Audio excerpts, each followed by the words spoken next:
course, coming up. Talented duo here. Let's talk to you first, Pete. You're the tournament leader this week. You've had tremendous success in this center. You won the U.S. Open here last year, won a couple regionals here. What do you think your chances are tonight? Well, as long as I go up and make good shots and keep the ball in the play area, I think they're going to have to come and take it from me.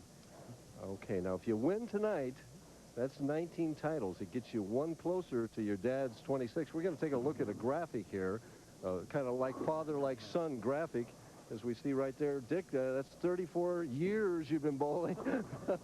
That's older than you are, isn't it, Pete?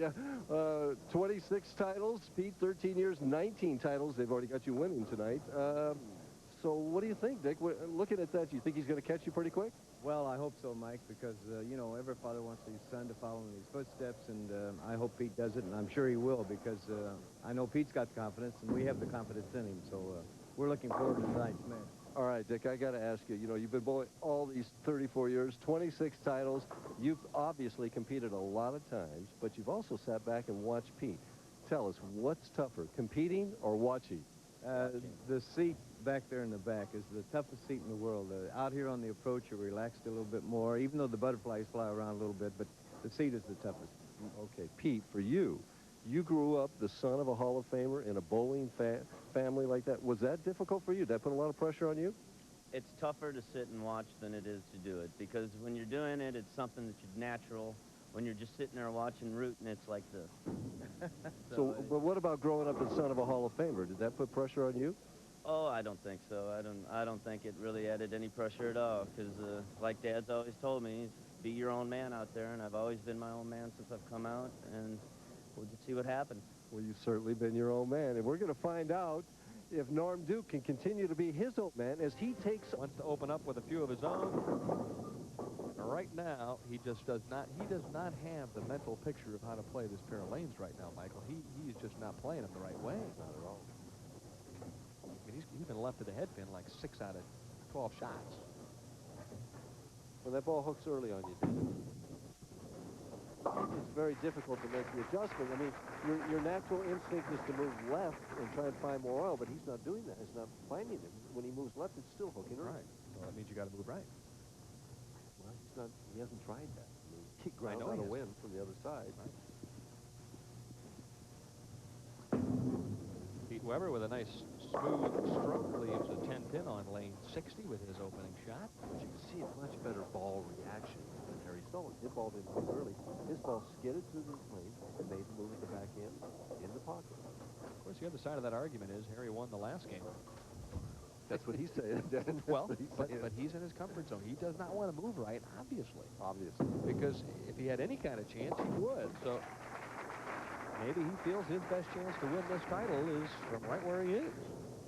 Brooklyn or no Brooklyn. Brooklyn or whatever. He has to carry a nosedive. I just don't think you're going to win it with 190. Well, we'll see. He won it with 2-0 last game. I know. That's why I'm telling myself he may be approaching this from the right perspective. I love this. I love these tough link conditions. Guys got to dig in there and figure out what to do. Doubles a big thing. Weber breaks up a split. And this is just what it's all about, right? Heck with those high scores. What do you care about 240s and 250s and all that stuff?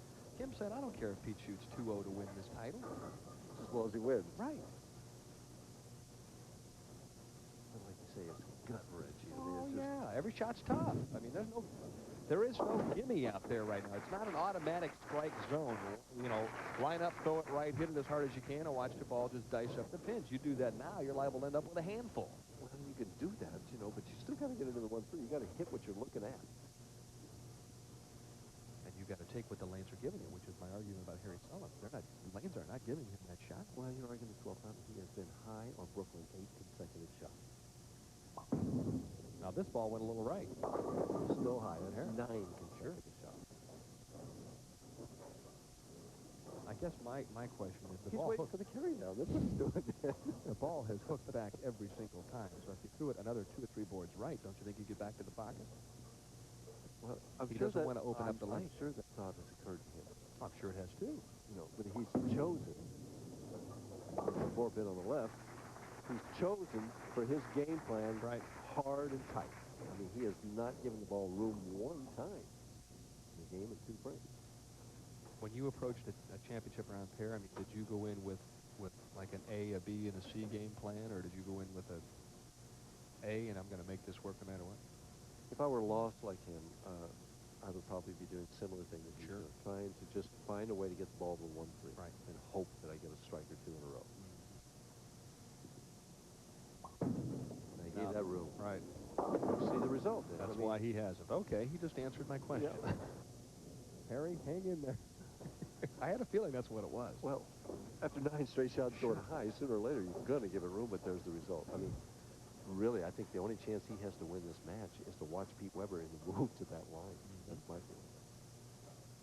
Of course, equipment really is going to play a big role in what happens here too, because his ball does not seem to be overreacting like Harry's, but he's also playing a much different angle. Much different. So we see at 15 feet at board 17, out to board 11. That's a 6-board head belly and got out to 90 and a half board at 45 feet, 18 miles an hour. Just not, you can't belly it that much to get it back from in there. Not throwing it that hard. Now, slower speed for Weber, carries the strike, covers more boards, and has a nice even round reaction. Does Dick and Juanita look on? Oh, that Oh, look at Richard. Better loosen that tie for a look at him. He's struggling. Classic style of Pete Weber. 5-step delivery. Very little push weight, kind of just drops it down. Now look how high that backswing is. Short, quick third step, perfect finish. For the double. Ooh, that was the strike of a champion right there. Doubled up, put the pressure right on Harry Sullins. And let's see what Harry can come up with here on the right-hand lane. Boy, if he could get a double, he's right back in this thing. Swings it out. About to the 7th, 6th board. Nice medium speed. Just, I mean, if he doesn't win this match, something's wrong. 16 point. He's throwing it 2 miles an hour slower than Sullins. I think Harry has moved.